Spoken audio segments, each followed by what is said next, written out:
C'est dans une ambiance à la fois solennelle et festive qu'eut lieu ce vendredi 12 septembre 2025 la cérémonie de clôture de la formation des stagiaires du Centre de service civique national de Bouaké. Après 6 mois d'encadrement intensif, 650 jeunes âgés de 16 à 35 ans, dont 150 filles, ont officiellement achevé leur parcours de réinsertion sociale et professionnelle. Issus de milieux défavorisés, souvent confrontés au chômage, à l'échec scolaire ou à des situations de grande vulnérabilité, ces jeunes ont bénéficié d'un programme structuré en 2 phases. 2 mois de resocialisation axés sur le civisme, la discipline et le vivre ensemble. 4 mois de formation professionnelle dans des métiers variés tels que la coiffure, la cuisine-pâtisserie, l'agro-pastoral, la mécanique, la maçonnerie et bien d'autres. Prenant la parole, le président de la cérémonie, le ministre Mamadou Touré, en charge de la promotion de la jeunesse, de l'emploi et de l'insertion professionnelle, a salué l'engagement des jeunes et souligné l'importance stratégique du dispositif. Le centre de Bouaké a ouvert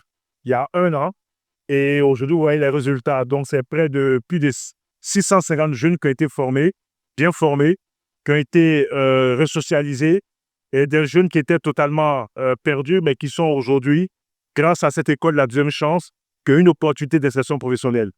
Je pense qu'au-delà de tout, c'est de dire que rien n'est jamais perdu dans la vie. Et justement, la Côte d'Ivoire que le président Ouattara porte, c'est une Côte d'Ivoire de solidarité qui sait donner à chacun des jeunes sa chance. Il leur revient maintenant de saisir leur chance, de saisir toutes les opportunités que le président mobilise tous les jours pour eux.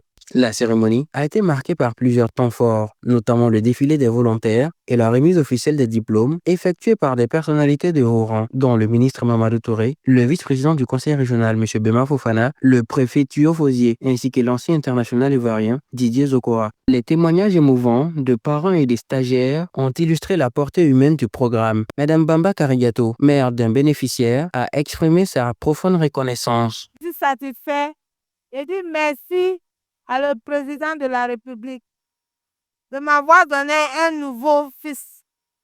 Parce qu'il a renouvelé mon enfant pour me donner. Je lui dis merci et merci à Dieu posé. Les bénévoles, quant à eux, ont partagé leur vécu et leurs ressentis, soulignant l'impact de cette expérience sur leur propre engagement citoyen. Bon, pour ma venue ici, c'était pas facile. Déjà, je ne savais pas dans quoi je venais. Je suis venue dedans comme ça. Je n'étais pas habituée à vivre vers les gens même. Bon, je suis venue avec les encadreurs aussi. Ils m'ont aidé, ils m'ont encouragé, puis je suis restée 4 jours. Donc, j'invite les soeurs, les frères aussi. Comment ils vont te dire des scolaires, quoi? Moi, ils sont pas à l'école. Obtenant que je suis Miss. Et puis, on dit école de deuxième son. Si tu viens aussi, avec les camarades, les encadreurs, bon, ça peut faire vite. 6 mois, non, j'ai fait 6 mois aujourd'hui, je suis aujourd'hui, je suis content. Comme depuis mon arrivée ici, par le pillage de mes encadreurs, j'ai été éduquée, rééduquée, j'ai été disciplinée. J'ai appris à me taire, directer les aiguilles. J'ai appris à me remettre en question, le revoir et à prendre de mauvaises initiatives.